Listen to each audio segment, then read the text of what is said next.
There we go. You're a little bit dark. Yeah, there you go. There you go. All right. Welcome to the Noble Okay. Pen Podcast. How are you? I'm good. How Good, good. All right. Tell us a little bit about how you got started writing. So I've always loved writing. I think a lot of aspiring authors have kind of been born with that just innate love of the craft. Of course. But I didn't pursue it professionally until just a few years ago. I don't think I ever really had the confidence to do so. Okay. So I was actually at a job that I kind of started to hate. And I was just miserable. And I knew I needed to do something for myself to like find joy in life again. So Right. I started to write. And that's kind of how my very first published book became a thing. Okay. You want to tell us a little bit about that book? What genre is it? What's the name of it? What's it about? So its title is The Syphon's Daughter. It's a YA fantasy novel with a subplot of romance and mystery. That's pretty cool. Yeah, I actually got the inspiration for the plot line from my coworker at the time. I don't know if you would remember the whole controversy about Wayfair that happened a few years ago. I remember hearing something, but I don't remember exactly what it was. There was some sort of scandal where conspiracy theorists came up with the idea that Wayfair was selling children locked in cabinets. Locked in cabinets, right? Yeah, yeah. Yes. So the Syphon's Daughter is actually inspired based off of the idea of human trafficking set in a medieval fantasy world. Okay. Okay. Do you happen to have a copy of that by you so you can show people what it looks like, or? Oh, do I have it by me? I do. 1 second. Okay.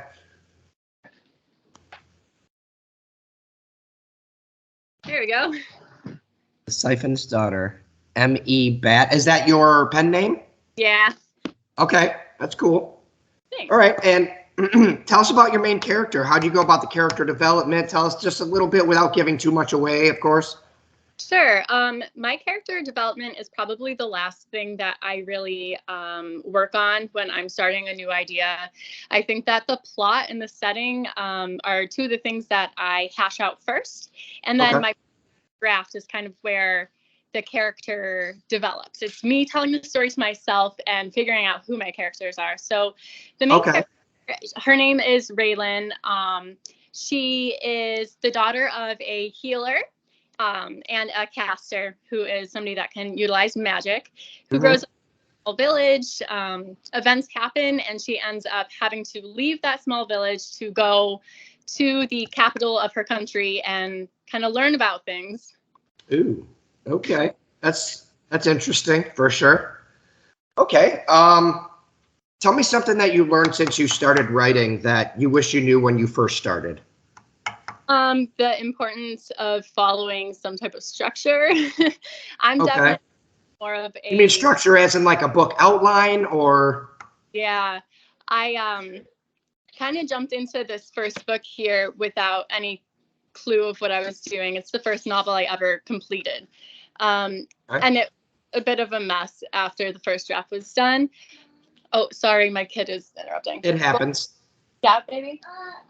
So can you get me 12? Go grab it. I will grab the Okay, thank you, buddy. Okay, sorry about that. That's okay. What was the question?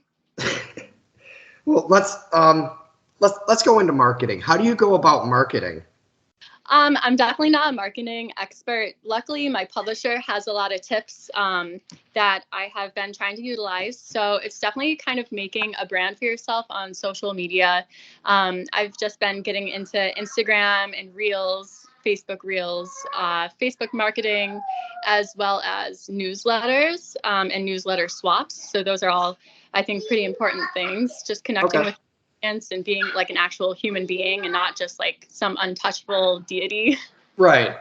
Is there anything that seems to work for you better than like something else does, or does it all kind of seem the same? I have a lot of success actually with Facebook ads. It's a little bit of an investment. I've only spent maybe $60 total throughout the past year and a half, but it has gotten so like hundreds of visitors to my website. Oh, wow. link clicks. So definitely that has been helping, as well as, I just really initiated my newsletter and doing newsletter swaps with other authors in your genre. So. Okay, that's pretty cool. Yeah. Okay. Have you ever received any negative feedback? And if you have, how do you go about dealing with that? Oh, so it's more of just the writing process and pursuing this career in general, as opposed to like actual critiques of my work. My book just released yesterday, so I have. Oh, really? Okay, I didn't know it was that soon. Yeah, it did. It just came out. It's been out for a while for some advanced review copies, and we've been definitely pushing some marketing. But it was released yesterday.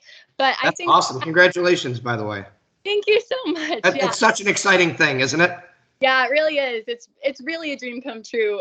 Let's tell the viewers about how that makes you feel. How does getting your first release, like, what went into that? What emotions? How do you feel about this? Well, after the fact, one day after, I am it's surreal. It's hard to really put words into all of the hundreds of hours of work that went into it, and you really put yourself on the line. Hundreds of hours, you said? Oh, definitely, 100%. Oh, wow. Okay. Hours to. You mean including editing, all that, right? The whole thing. If you're looking at the marketing side, that itself, you want to probably put hours of work into it every week, even if it's just a couple, and just be really consistent. Absolutely. That's how I do with the show. I am constantly, as I'm sure you would know, I am constantly marketing the show as much as I possibly can, not only for the benefit of myself and the show, but a lot of people have learned a lot of things through the previous authors that's been on thus far. You know what I mean? Oh, yeah, definitely. I think that YouTube videos were one of the first resources that I utilized to really pursue this craft. Like, just the motivation that you can get and all of the education that is right there at your fingertips just from watching a video. It's right. Definitely. Okay. Did you do any research for your book that you wanted to use maybe a little bit of true information? And if you did, how do you know what information to trust? So, right. Yes, I did research.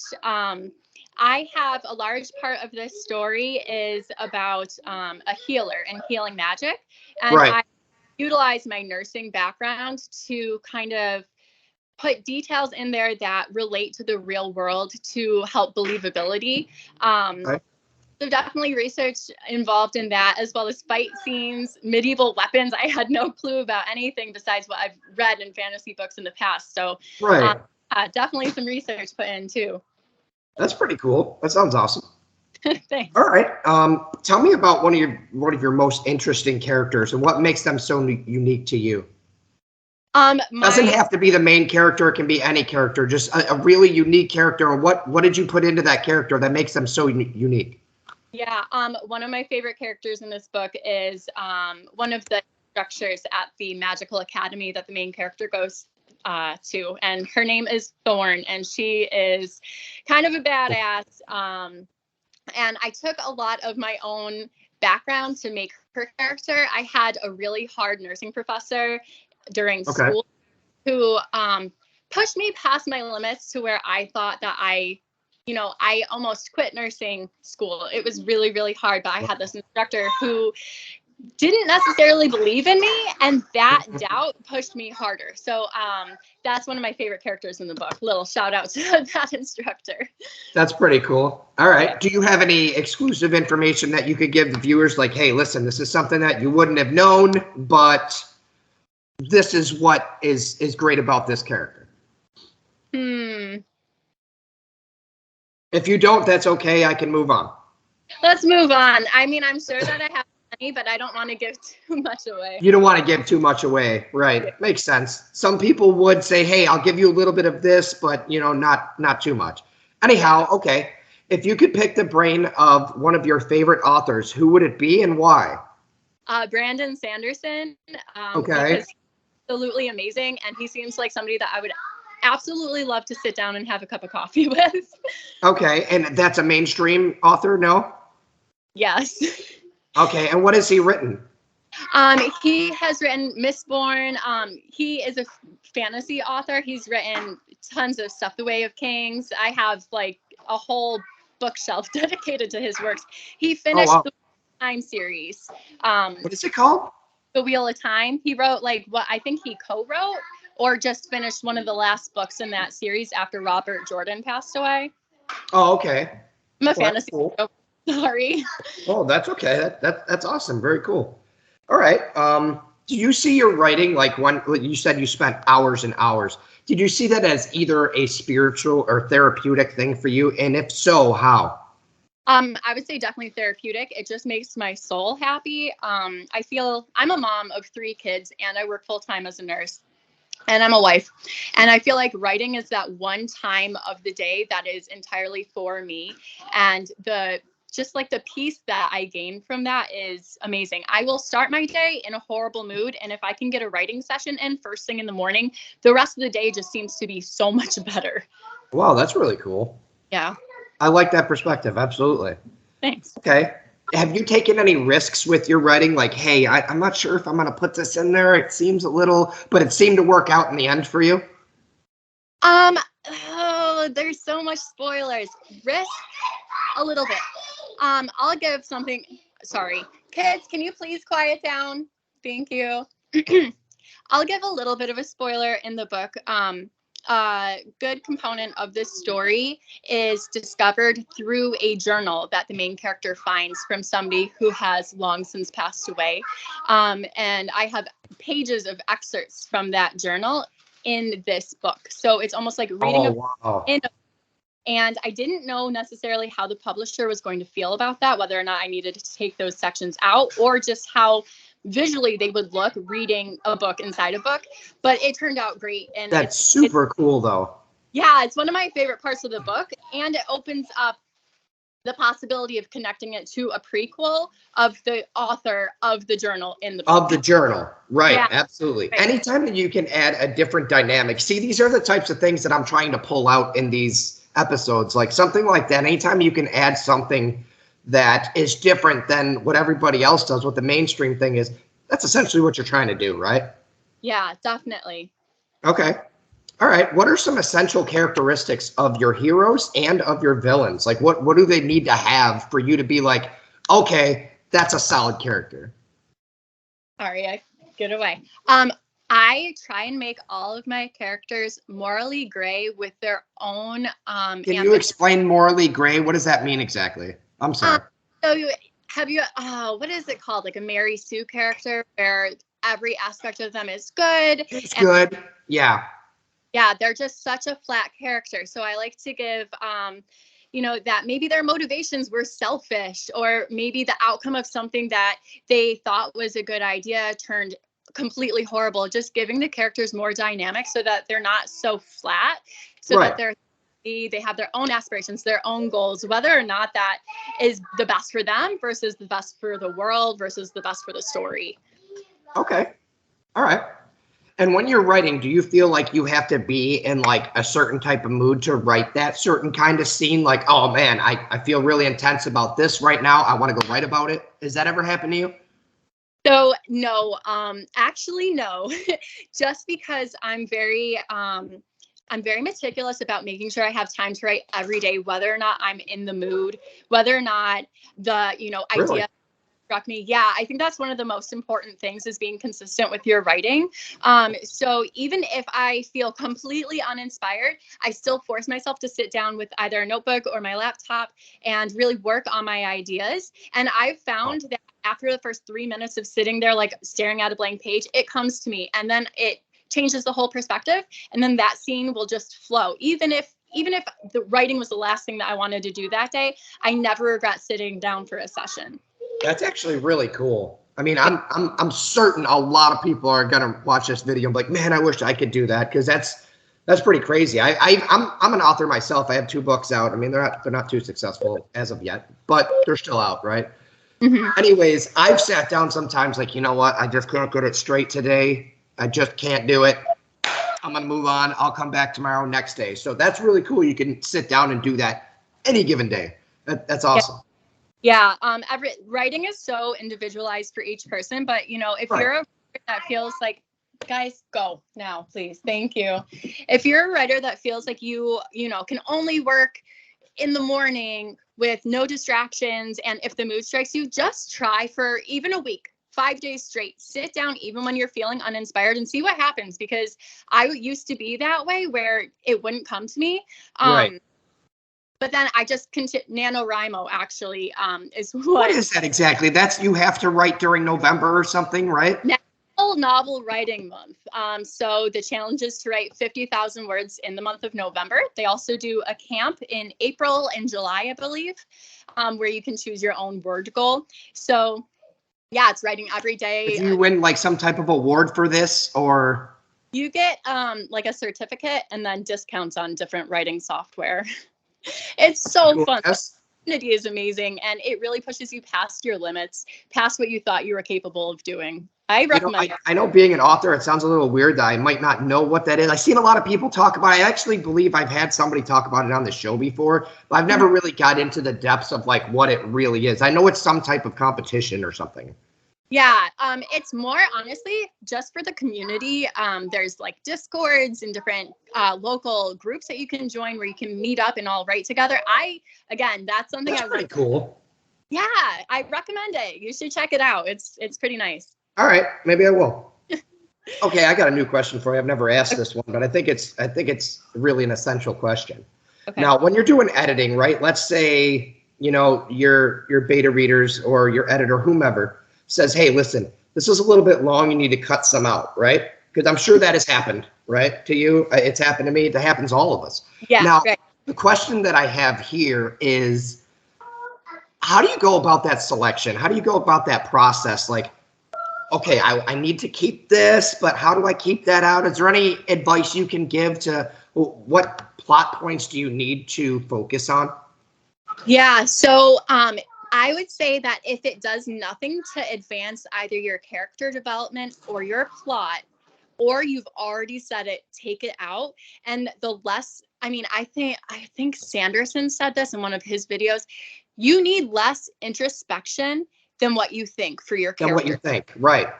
Yeah. So, you don't need your character to sit there for 4 pages and ruminate about their decisions. A couple paragraphs, totally fine. And then keep moving the plot forward. Nobody wants to sit there and read through their thoughts for 4 pages straight. Right. Yeah, that makes sense. Okay. When you sell your book, now I know it just came out yesterday, so this might not be the right type of question for you, but you could have plans for this. When you do sell your book, one sells or whatever, and you're selling a copy from yourself, like from your own stash anyhow, do you plan to add like a book swag type deal with it? And if you do, what ideas do you have for that? Like, do you have any cool ideas? Like, hey, I'm going to put this with it. Yeah. So I actually did a book giveaway yesterday just for the people that signed up for my newsletter. So for a week before release, I was pushing my newsletter saying, if you sign up for this, you'll earn some swag and a free, this one actually, a free signed hardcover. That's pretty cool. Yeah, I got stuff related to the story, just cheapy stuff off Amazon. So I got a journal and a quill and then the book. And I have an order right now at one of my local printing shops for bookmarks with the image of the cover on it. And for any like independent author and any indie or anybody with a smaller publisher who has to do a lot of marketing on their own, look at Etsy for book swag, because a lot of people on there will make keychains, magnets, bookmarks. It's incredible, the options, but yeah, I do recommend that. That's just like a nice little perk to kind of help people want to follow you. Like if you're giving stuff out, or if you're showing people that you're willing to spend money and time on them, they're going to spend money and time on you. Okay, that makes sense. Speaking of bookmarks, I heard, I can't remember what person it was. I've interviewed so many people now. I think I'm up to like 20 or something. Anyhow, one of my past people told me an actually really cool idea that you mentioned bookmarks made me think of it. She said, make 100 bookmarks. It's like 26 cents a piece or something like that. And leave them at all of the libraries in your area. Just leave a couple on each table, because that's going to get people to look at it and be like, hey, what is this book? Yeah, and donate a copy of your book to all the local libraries as well. Just donate it. Don't ask for money. Just donate it. And I think that will also help kind of get the ball rolling for the marketing. Okay. Guys, quiet down or go to your bedroom, please. I'm sorry. That's okay. It's not a big deal. Do you plan on writing anything after this book? And if so, does it relate to this one? Is it like a sequel, or you got something else completely different planned? So both. So this is the first book in a series that's going to end up being probably 5 books. How did you come to that? That's something that we could learn. How do you know it's going to be 5? Like, I would never know how to, like, all right, this is going to be 4.5 books right here. You know, I wouldn't know how to do that. So how did you come to that? I developed an entire outline for the entire series and the plot points that I need to hit. And what you did outline for 1, outline for 2, outline for 3 separately? Separately and together. So you want one for the entire series of what needs to happen in this series from this. So you already know what's going to happen at the end, you're saying? Yeah. Oh, okay. That's different. That's really cool, though. What is so nice about that is leaving the Easter eggs throughout the earlier books for readers to kind of pick up on. So you're going to read book 1 and you're going to see a clue in book 1 that ends up happening in book 5. So yeah, I'm definitely a planner. It's not going to work for the pantsers out there, maybe, but you know, to each their own. That's actually really cool. I like that. All right. What creates a good plot twist for you? What elements do you need to put into that to be like, okay, that's an awesome plot twist? I mean, besides for like your generic situation, how do you go about and get into the mindset of writing that? Okay, so that's definitely tricky. I do have a few plot twists. It is. Yeah, it really is. You need to know what you're doing the entire time. And you need to leave some clues for the readers so that when the twist happens, they are not like, where is this? This was never even hinted at before. But don't make it so obvious that they feel like, how do I explain it? Don't think that your readers are dumb. Leave Easter eggs throughout the story leading up to the twists.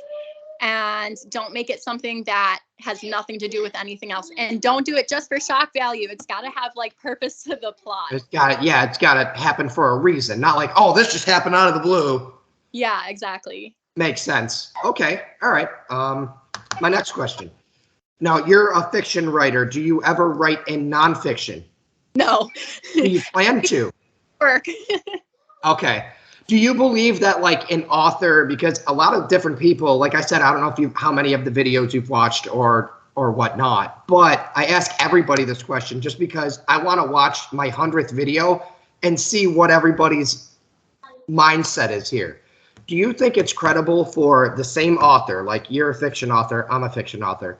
Do you think it's credible for us to go out there and be like, hey, this is a nonfiction book about fact? Do you think people would take us as credibly as they did our fiction books, or no? Because they're like, no, this person writes fake stuff. Now they're trying to tell me this. You know what I mean? Yeah, definitely. No, I think for sure, even if you're writing on writing craft, like what more do you need for something like that? That's true. Yeah, no, sure. Why not? I would definitely read a book from, a fiction author that's nonfiction for sure. Right. So far, I've got like half and half.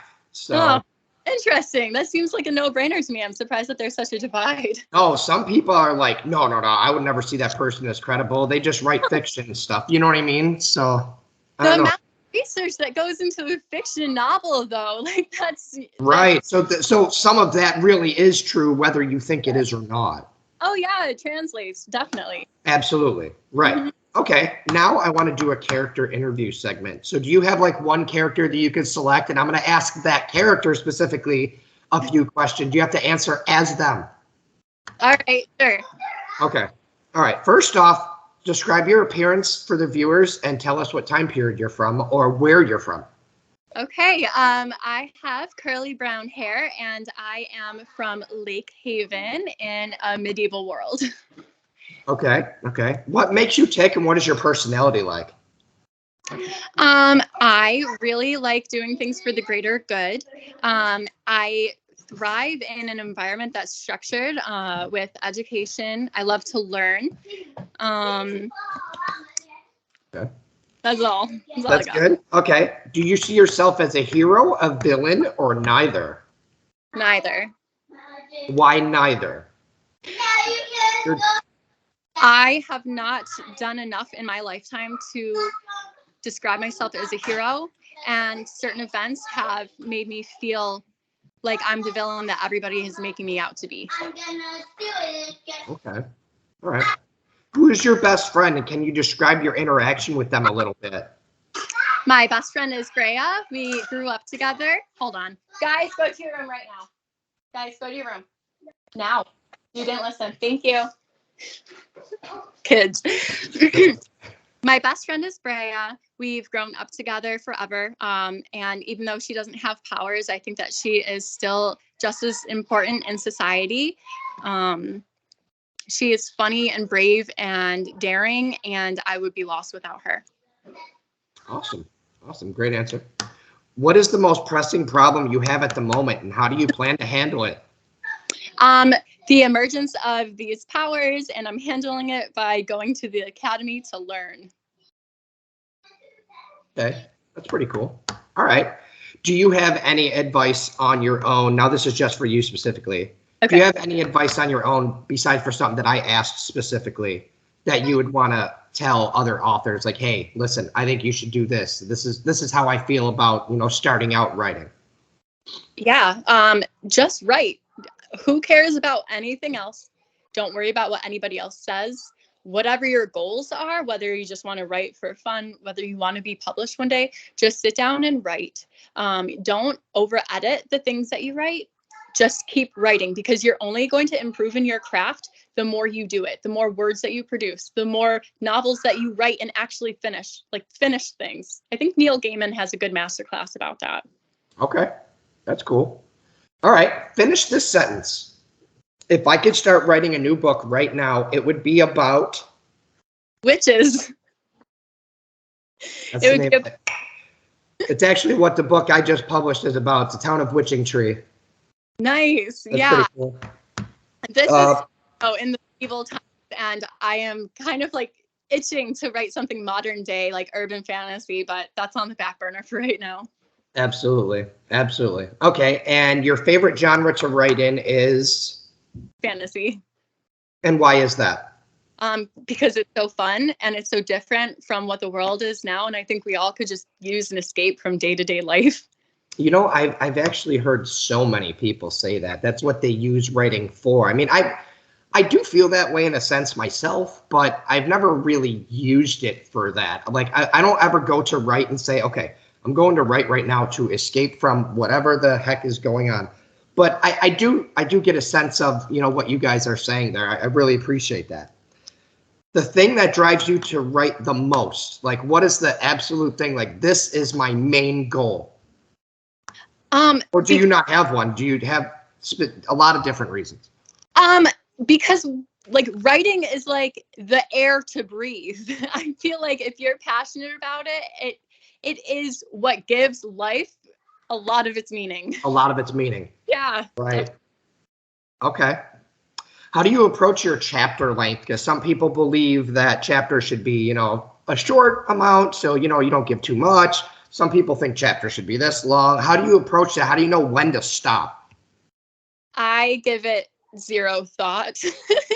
Whenever the scene feels like it's done, I will say that I like to definitely end a chapter on a different emotion than what the chapter began with. It helps the reader feel like they're progressing through something as they're reading. Okay. All right. I can appreciate that. Would you ever consider killing off like one of your good characters? And if so, why or why not? Like, let's say people loved them. Why would you do that, or why wouldn't you do that? If the plot calls for it and it's not just done for shock value, and if it's to, make a point. If you say that this story, say this is a dark fantasy, and there are evil people doing evil things, but you don't show a single death, then how exactly are the evil people doing the evil thing? People Yeah. kind of it's all very based specifically on what you're going for, but definitely don't just do it for a twist. Don't do it for shock value. Okay. I appreciate that. All right. Well, we've had a great podcast. Do you want to show everybody your book front and back one more time just so they can see Sure. what it looks like when they go to order it? There's the front It's daughter. and there's the back. Oh, that's really cool. Thank you. Yeah. Did you create that yourself or did you have somebody do that for you or? My publisher did it. They're called the Four Horsemen Publications. Okay. They're wonderful. So yeah. Awesome. And where can you find that? I'm assuming that's available on Amazon now or? Yep, the book is on Amazon. It's on Barnes and Noble, Apple Books. It's like wherever you would get a book. Right. Okay. Perfect. Awesome. All right. Thank you very much. I will have this spun down for you and I hope to have you on again sometime, maybe when your next book comes out. Yeah, that'd be great. Thank you for having me. It was fun. Awesome. Awesome. Not a problem. Thank you. Have a good day. You too. Bye.